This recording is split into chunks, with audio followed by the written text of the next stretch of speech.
Ever wondered how I animated this cool dynamic logo for my intro? Well, today I'll be showing you exactly how to create your own, all in under just a few minutes. Stay tuned if you want to transform your logos using this insane free plugin.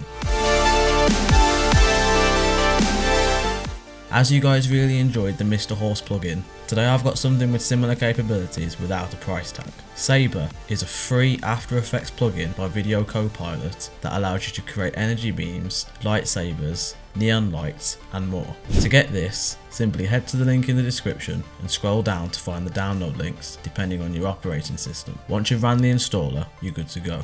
Once you're in After Effects, we'll start by creating a new composition. You can pause here to see the settings I've used. So you're going to want to use a logo similar to mine, a vector icon, fully transparent with lines that can be traced. Drag that onto your timeline.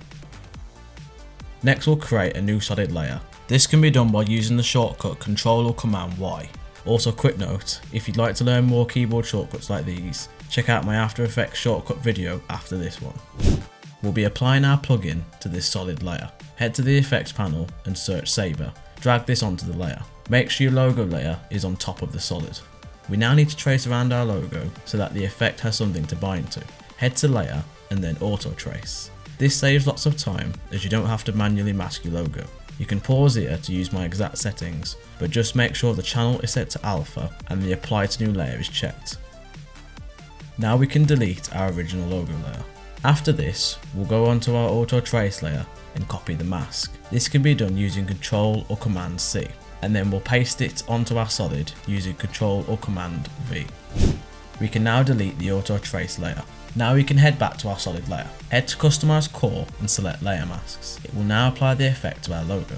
As it seems very bright and overexposed right now, we could turn down the intensity and manually adjust these other settings until our logo is visible. The rest of these settings are all dependent on your project, so feel free to experiment. I'm going to show you how to create this cool trace effect as well as some 3D camera movement to make your logo appear more dynamic. So I use the preset Protocol as it creates this thin electric glow. My colour is set to pink, with my intensity at 58%, glow spread at 0.15, glow bias at 0.31 and core size at 1. Now we head to the fun part, animating this glow. We can go to our layer in the timeline, open effects and head to start offset. Make sure it's set to 100 and create a keyframe at the start. Scrub forward in the timeline to about 2 seconds and set it to 0. Highlight the keyframes and go to Easy Ease to make them smoother. You can adjust the animation in the graph editor if needs be. And finally, we'll edit our core size so the logo fades out.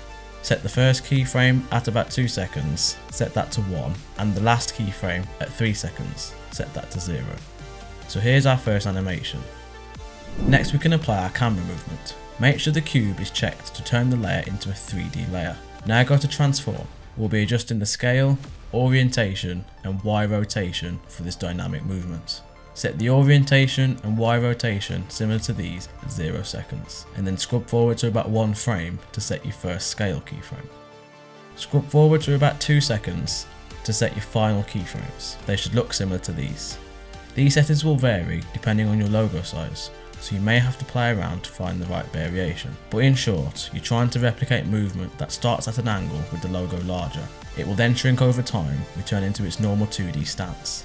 You can play around with the graph editor to smooth out your keyframes to achieve something similar to this. Now you've created a simple logo animation in less than a few minutes. So I hope you found this useful. If you did, be sure to let me know down below and also check out some of my other design tutorials. The playlist will be linked in the cards. Once again, thank you for watching and I'll see you in the next video.